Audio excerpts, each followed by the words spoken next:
اعوذ باللہ من الشیطان اللعین الرجیم بسم الرحمن الرحیم الحمد للہ رب العالمین والصلاة والسلام علی سید الانبیاء والمرسلین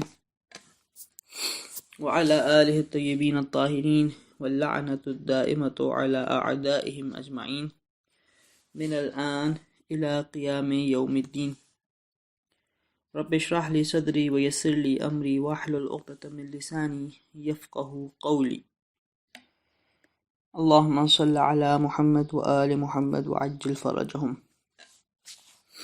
فرینڈس، فورم کی رمضان دینیات کلاس کے لیے یہ لیکچر ریکارڈ ہو رہا ہے اور 8 کلاس کا یہ 9th لیکچر ہے۔ پچھلی کلاس میں ہم نے تقلید کا چیپٹر کمپلیٹ کر لیا تھا اور آج کی کلاس سے ہم جس ٹاپک کو ڈسکس کرنے لگے ہیں وہ ہے نجاسات۔ اور نجاسات آپ جانتے ہیں کہ 10 ہیں، اور ان میں سے پیشاب، پخانہ، خون، منی، مردار، کتا، سور، نجاست خور حیوان کا پسینہ، شراب اور کافر۔ ان نجاستوں میں سے بعض کی ڈیٹیلز آپ پچھلی کلاسز میں پڑھ چکے ہیں اور بعض کی ڈیٹیلز آپ آگے آنے والی کلاسز میں پڑھیں گے، اور بعض کی یعنی کہ 2 کی ڈیٹیلز آپ اس سال کے سلیبس میں پڑھیں گے، جن میں سے پہلا ہے جس کی ڈیٹیل ہم اس سال کے سلیبس میں ڈسکس کریں گے، وہ ہے کافر۔ مسئلہ نمبر 103۔ مسئلہ نمبر 103 میں ہمیں یہ بتانے لگے ہیں کہ کون کون سے انسان ہیں جو نجس شمار ہوتے ہیں۔ وہ کون کون سے انسان ہیں جو نجس شمار ہوتے ہیں، اس کی انہوں نے 4 کیٹیگریز بنائی ہیں کہ 4 کیٹیگریز کے لوگ نجس ہیں، 4 قسم کے انسان نجس ہیں۔ وہ کون کون ہیں؟ نمبر 1، کافر نجس ہے۔ کافر کی ڈیفینیشن کیا ہے؟ کافر وہ ہے جو توحید کا انکار کرے۔ اصول دین میں سے 5 ہیں۔ سب سے پہلا کیا ہے؟ توحید، جو توحیدی کو نہ مانتا ہو۔ اب جب توحیدی کو نہیں مانتا، جو توحیدی کو نہیں مانتا یعنی وہ خدا کو ہی نہیں مانتا، تو یہ کافر شمار ہوتا ہے۔ یہ ہو گئی پہلی کیٹیگری انسانوں میں سے جو نجس ہیں، وہ جو خدا کو اور توحید کو، خدا کی وحدانیت کو نہ مانتا ہو۔ سیکنڈ کیٹیگری ہے غالی۔ غالی بھی نجس ہیں۔ غالی کون ہوتے ہیں؟ غالی ایسے انسان ہوتے ہیں جو یا تو کسی ائمہ میں سے کسی ایک کو خدا مانتے ہوں، مثال کے طور پہ کہتے ہوں کہ نعوذ باللہ حضرت علی علیہ السلام خدا ہے، یا وہ یہ کہتے ہوں کہ خدا امام میں حلول کریے۔ حلول کریے کا مطلب کیا ہے؟ حلول کریے کا مطلب یہ ہے کہ وہ کہتے ہیں کہ امام علی ایک، فار ایگزامپل امام علی ایک الگ چیز ہے، وہ خدا نہیں ہے، خدا ایک الگ چیز ہے، وہ امام علی نہیں ہے، لیکن جو خدا ہے وہ امام علی کے اندر گھس گیا ہے۔ اب خدا کو جو کام کرنا ہوتا ہے، جیسے اس کی اگر میں آپ کو ایک ایگزامپل دوں صرف سمجھانے کے لیے، کہ مثال کے طور پہ ہم کہتے ہیں نا، آپ نے سنا ہوگا یہ بات کہ بعض اوقات کہا جاتا ہے بھائی فلاں انسان کے اوپر جن چڑھ گئے۔ تو فلاں انسان کے اوپر جن چڑھ گئے کا مطلب کیا ہوتا ہے؟ کہ وہ انسان تو ایک الگ چیز ہے، ایک جن ہے وہ بھی الگ چیز ہے۔ ایسا نہیں ہے کہ وہ انسان ہی جن ہے یا وہ جن ہی انسان ہے۔ انسان ہے ایک، وہ الگ ہے، ایک جن ہے وہ الگ ہے، لیکن وہ جن اس انسان کے اندر گھس گئے، یعنی اب اس جن کو جو کرنا ہوتا ہے وہ اس انسان کی باڈی کو یوز کر کے کر رہا ہوتا ہے۔ تو اسے کہا جاتا ہے حلول کرنا، کہ ایک چیز، 2 الگ الگ سیپریٹ چیزیں ہوں، ان میں سے ایک دوسرے کے اندر گھس جائے اور ایک دوسرے کو یوز کرے اپنے کام کرنے کے لیے۔ اسے کو کہتے ہیں حلول کرنا، کہ جن انسان میں حلول کریے۔ تو اسی طرح غالی کون ہے؟ غالی وہ ہے تو یا تو بولتا ہے کہ حضرت علی ہی خدا ہے، یعنی کہ خدا اور حضرت علی 2 سیپریٹ چیزیں نہیں ہیں، ایک ہی چیزیں، جو حضرت علی ہے یہی خدا ہے، اسی کا نام اللہ ہے، اسی کا نام علی ہے۔ یہ بھی غالی ہے اور نجس ہے۔ یا اگر انسان آ کے کوئی بولے کہ حضرت علی ایک الگ چیز تھے، خدا ایک الگ چیز تھی، لیکن وہ خدا حضرت علی میں گھس گئے اور حضرت علی کو یوز کر کے جو بھی اس کو کام کرنے ہوتے ہیں، اس کو دنیا خلق کرنی ہے تو حضرت علی کو یوز کر رہے ہیں، ان کے اندر گھس کے اس کو جو بھی کام کرنے ہیں، کسی کو زندہ کرنا ہے، کسی کو مارنا ہے، جنت بنانی ہے، قیامت کرنی ہے، تو وہ حضرت علی کے اندر گھس کے یہ سارے کام کر رہے ہیں۔ تو یہ بھی غالی شمار ہوتا ہے، یہ انسان بھی، اور یہ انسان بھی نجس ہوگا۔ یہ ہو گئی دوسری کیٹیگری. اگین 4 کیٹیگریز ہیں جو نجس ہیں. پہلی کیٹیگری جو نجس ہے جو کافر کون ہے؟ جو توحید کا انکار کرے. سیکنڈ کیٹیگری جو نجس ہے غالی کون ہے؟ غالی وہ ہے جو یا تو کہتے ہیں کہ خدا کوئی امام ہی خدا ہے اور یہی خدا ہے، یہ اور خدا دو الگ الگ چیزیں ہی نہیں ہیں، یا وہ کہتا ہے کہ یہ امام خدا تو نہیں ہے لیکن خدا اس امام کے اندر گھس گیا اور حلول کر گیا اور اس کو ہی استعمال کر کے اسے جو کرنا ہے وہ کر رہا ہے، تو یہ بھی نجس ہے. نمبر 3 تھرڈ کیٹیگری جو نجس ہے وہ ہے خارجی اور ناسبی. خارجی اور ناسبی ان دونوں میں آپس میں تو تھوڑا بہت ٹیکنیکل فرق ہے، لیکن خارجی اور ناسبی میں کامن بات کیا ہے جس کی وجہ سے یہ دونوں نجس ہیں؟ کہ خارجی اور ناسبی وہ ہوتے ہیں جو ائمہ علیہم السلام سے دشمنی کا اظہار کرتے ہیں. دیکھیں میں اگین ریپیٹ کر رہا ہوں، دشمنی رکھتے ہیں دل میں چھپا کے، وہ خارجی اور ناسبی نہیں ہوتا. لیکن اپنے دل میں جو دشمنی ہے اس کو اظہار کرے، اس کو لوگوں کے سامنے اس کو شو کرے. اب وہ کیسے شو کرے گا؟ ہو سکتا ہے وہ خدا نعوذ باللہ کسی امام کو گالی دے کے شو کرے، امام کو برا بھلا کہہ کے شو کرے. تو یہ اسے کہا جاتا ہے، یہ خارجی اور ناسبی میں کامن بات یہ ہے کہ خارجی اور ناسبی لوگ وہ ہوتے ہیں جو اماموں میں سے کسی بھی امام کے بارے میں یا سارے اماموں کے بارے میں ان کے دل میں دشمنی بھی ہوتی ہے اور وہ اس کا اظہار بھی کرتے ہیں، اس کو شو بھی کرتے ہیں، تو یہ نجس ہو جاتے ہیں. پہلی کیٹیگری کون سی ہو گئی نجس انسانوں کی؟ جو کافر ہیں اور توحید کو نہیں مانتے. دوسری کیٹیگری جو غالی ہیں اور یا تو امام کو خدا مانتے ہیں یا کہتے ہیں خدا امام کے اندر حلول کریے. تیسری کیٹیگری جو خارجی اور ناسبی ہیں. یہ لوگ کون ہیں؟ جو کسی بھی امام سے یا سارے اماموں سے یا کسی بھی ایک سے دشمنی بھی رکھتے ہیں اور اس دشمنی کا اظہار بھی کرتے ہیں. اس کی اگزامپل کیا ہے؟ اس کی اگزامپل ابن ملجم مولا علی سے دشمنی بھی رکھتا تھا اور اس نے اس دشمنی کا اظہار بھی کیا. کیسے؟ کہ مولا علی کو شہید کر دیا. تو یہ خارجی اور ناسبی کی اگزامپل. اس کے بعد چوتھی کیٹیگری جو نجس ہے انسانوں کی وہ کون سی ہے؟ وہ یہ ہے کہ اگر کوئی انسان کسی بھی نبی کی نبوت کا انکار کرتے، کسی بھی نبی کی، چاہے آخری نبی کی حضرت محمد مصطفیٰ صلی اللہ علیہ وآلہ وسلم کی، چاہے ان سے پہلے کسی آئے ہوئے نبی کی نبوت کا انکار کرتے، یا پھر وہ ضروریات دین میں سے کسی چیز کا انکار کرے. ضروریات دین کی نہیں کہا جاتا ہے، ضروریات دین کی ان بیسک باتوں کو کہا جاتا ہے جن کو جو بالکل واضح ہوتی ہیں، جو بالکل کلیئر ہوتی ہیں، جن میں کسی قسم کا ڈاؤٹ نہیں ہوتا، انہیں کہا جاتا ہے ضروریات دین کی وہ بیسک باتیں جو بالکل واضح ہیں، بالکل کلیئر ہیں، جن میں کسی قسم کا ڈاؤٹ نہیں ہے. اس کی اگزامپل جیسے نماز واجب ہے، یہ بالکل کلیئر ہے اور یہ بالکل دین کی بیسک باتوں میں سے. روزہ واجب ہے، حج واجب ہے.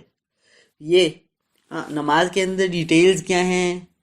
نماز ہاتھ کھول کے پڑھنی ہے یا ہاتھ باندھ کے پڑھنی ہے، سجدگاہ پہ پڑھنی ہے یا سجدگاہ کے بغیر پڑھنی ہے، یہ ضروریات دین میں سے نہیں ہے کیونکہ یہ کلیئر نہیں ہے، ان میں ڈاؤٹس ہے، یہ بیسکس نہیں ہے. لیکن نماز واجب ہے یہ تو سب مانتے ہیں اور یہ بالکل بیسک سی بات ہے دین کی، یہ کلیئر سی بات ہے، اس میں کوئی پرابلم اور کوئی ڈاؤٹ نہیں ہے. روزہ کب کھولنا ہے اس میں تھوڑے سے ڈاؤٹس ہیں، یہ ضروریات دین میں سے نہیں ہے. لیکن خود روزہ واجب ہے رمضان کے مہینے میں، یہ بالکل بیسک اور کلیئر بات ہے دین میں، اس میں کسی قسم کا ڈاؤٹ نہیں ہے. تو ان باتوں کو کہا جاتا ہے ضروریات دین. اگر کوئی انسان ضروریات دین میں سے کسی کا انکار کرے جس کا مطلب یہ نکلتا ہو کہ وہ نبی کو جھٹلا رہا ہے. کیسے ضروریات دین کا انکار کرنے کا مطلب نکلے گا کہ وہ نبی کو جھٹلا رہا ہے؟ نبی کو جھٹلا رہا ہے یعنی کیا مطلب؟ یعنی کہہ رہے کہ نبی نے جھوٹ بولا، وہ یہ کہہ رہا ہے. یہ مطلب کیسے نکلے گا؟ ایسے نکلے گا کہ یہ بات کہ نماز واجب ہے مجھ تک کیسے پہنچی؟ مجھ تک ایسے پہنچی کہ نبی نے بتایا، ایک دفعہ نہیں، بہت دفعہ بتایا. صرف کہہ کے نہیں بتایا، نماز پڑھ کے بار بار بتایا، جنگوں میں نماز پڑھ کے بتایا، سفر میں سے تب نماز پڑھ کے بتایا کہ دیکھو تھکے ہوئے ہو تب بھی نماز واجب ہے، جنگ ہو رہی ہے تب بھی نماز واجب ہے۔ اب اگر میں آ کے بولوں بھائی نماز تو واجب ہے ہی نہیں، اس کا مطلب انڈائریکٹلی میں کیا کہہ رہا ہوں؟ میں کہہ رہا ہوں نبی تو جھوٹ بول رہے تھے، ایسا کچھ ہے ہی نہیں، وہ اپنی طرف سے کہہ رہے تھے کہ نماز واجب ہے، واجب ہے، کوئی واجب نہیں ہے نماز۔ تو اگر کوئی انسان ضروریات دین کا انکار کرے اور اس ضروریات دین کے انکار کا انڈائریکٹ مطلب یہ نکلے کہ وہ نبی کو جھٹلا رہا ہے اور کہہ رہا ہے کہ نبی نے جھوٹ بولے، اگرچہ یہ جو وہ جھٹلا رہا ہے تو یہ نہیں کہہ رہا ہے کہ نبی نے پوری زندگی میں ہی جھوٹ بولا ہے، وہ ہمیشہ ہی جھوٹ بولتے تھے نعوذ باللہ، وہ ایک اسپیسیفک کیس میں جھٹلا رہا ہے، ایک کسی اسپیسیفک کیس میں جھٹلا رہا ہے، صرف نبی کو اوور آل نہیں جھٹلا رہا کہ نبی نے جو جو بتایا وہ جھوٹ ہے، نبی نے نماز روزہ حج خمس زکوٰۃ سب کچھ جھوٹ ہے، نہیں، وہ یہ نہیں کہہ رہا، وہ کہہ رہے نبی نے بہت سی سچ باتیں بھی بتائی ہیں، لیکن ایک اسپیسیفک کیس میں یہ نماز میں تو انہوں نے جھوٹ بول دیا ہم سے کہ نماز تو ہے ہی نہیں کوئی، انہوں نے ہمیں کہہ دیا واجب ہے، تو ایسا بندہ بھی نجس شمار ہوگا۔ یہ فورتھ کیٹیگری ہے۔ اگین فورتھ کیٹیگری کو میں ریپیٹ کر رہا ہوں، جو انسانوں کی نجس ہے، اور فورتھ کیٹیگری کے دو حصے، اس بات پہ غور کیجئے۔ فورتھ کیٹیگری میں نمبر 1 کوئی ڈائریکٹلی نبی کی نبوت کا انکار کر دے، کسی بھی نبی کی، یہ اس کا پہلا حصہ ہے، وہ نجس ہے۔ اور دوسرا حصہ کوئی آ کے نبی کی نبوت کا انکار نہیں کر رہا، نبی کو نبی مان رہے، نبی کی باتوں کو بھی مان رہے، لیکن وہ ضروریات دین اور دین کی بیسک باتوں میں سے اور دین میں جو بالکل کلیئر باتیں ہیں ان میں سے کسی کو جھٹلا رہے، اس کا انکار کر رہے، اور اس کے جھٹلانے سے انڈائریکٹلی یہ بات سمجھ میں آ رہی ہے کہ وہ نبی کو جھوٹا کہہ رہے، اور نبی کو ہر چیز میں جھوٹا نہیں کہہ رہا، اس اسپیسیفک چیز میں جھوٹا کہہ رہے، تب بھی یہ انسان نجس شمار ہوگا۔ یہ فورتھ کیٹیگری ہے نجس انسانوں کی۔ اور اس کے بعد اینڈ میں مسئلے میں بتاتے ہیں کہ جو اہل کتاب کافر ہوتے ہیں وہ پاک شمار ہوتے ہیں۔ اہل کتاب سے کیا مراد ہے؟ اہل کتاب کافر ان کافروں کو کہا جاتا ہے کہ جن کے اوپر آسمان سے کوئی کتاب نازل ہوئی ہو اور نبی آیا ہو خدا کی طرف سے، اور وہ اس کی شریعت کو ابھی تک مان رہے ہوں، اور اس میں تین گروہ ہیں، 3 گروپس ہیں، 3 فرقے ہیں۔ یہودی اہل کتاب شمار ہوتے ہیں کیونکہ ان کے اوپر حضرت موسیٰ آئے تھے خدا کی طرف سے۔ عیسائی اہل کتاب شمار ہوتے ہیں کیونکہ ان کے لیے حضرت عیسیٰ آئے تھے خدا کی طرف سے۔ اور مجوسی جنہیں ہم پارسی بھی کہتے ہیں، یہ اہل کتاب شمار ہوتے ہیں کیونکہ ان کے اوپر بھی خدا کی طرف سے ایک نبی آئے تھے۔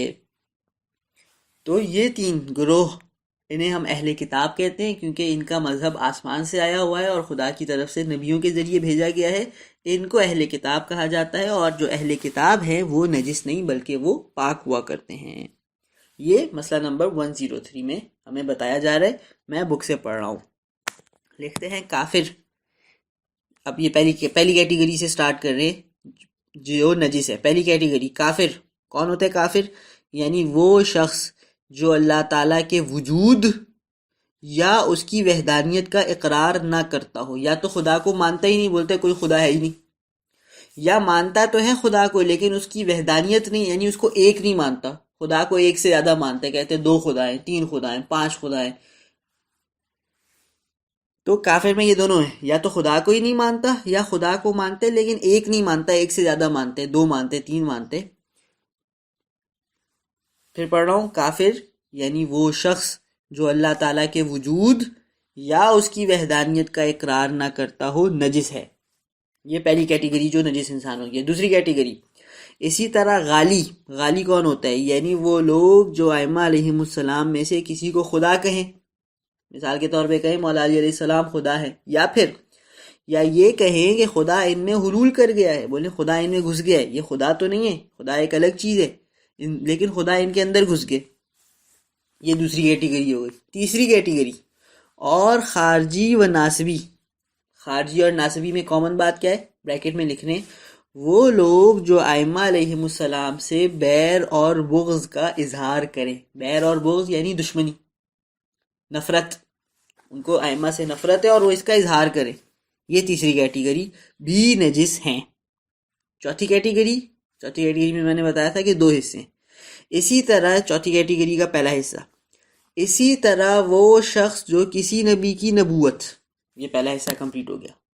دوسرا حصہ، یا ضروریات دین. ضروریات دین اگزامپل، مثلا نماز روزے میں سے کسی ایک کا ایسا انکار کرے. کون سا انکار کرے؟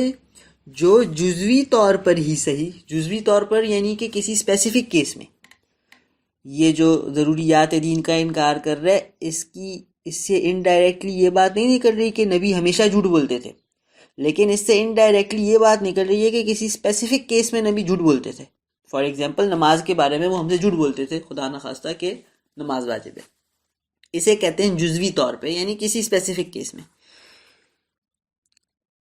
ایسا انکار کرے جو جزوی طور پر ہی صحیح رسول اکرم صلی اللہ علیہ وآلہ وسلم کی تکذیب کا سبب بنے. تکذیب یعنی اس بات کا سبب بنے کہ ہم نبی کو جھوٹا کہہ رہے ہیں.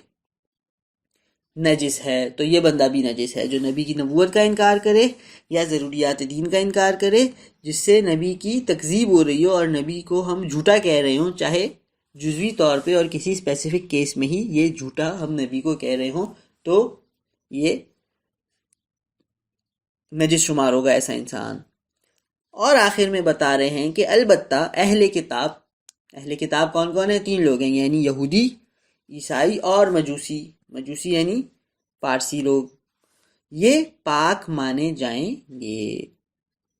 یہ مسئلہ نمبر 103 ہوا مکمل، اور انشاءاللہ کل کی کلاس سے ہم مسئلہ نمبر 104 پڑھنا سٹارٹ کریں گے. والحمدللہ رب العالمین.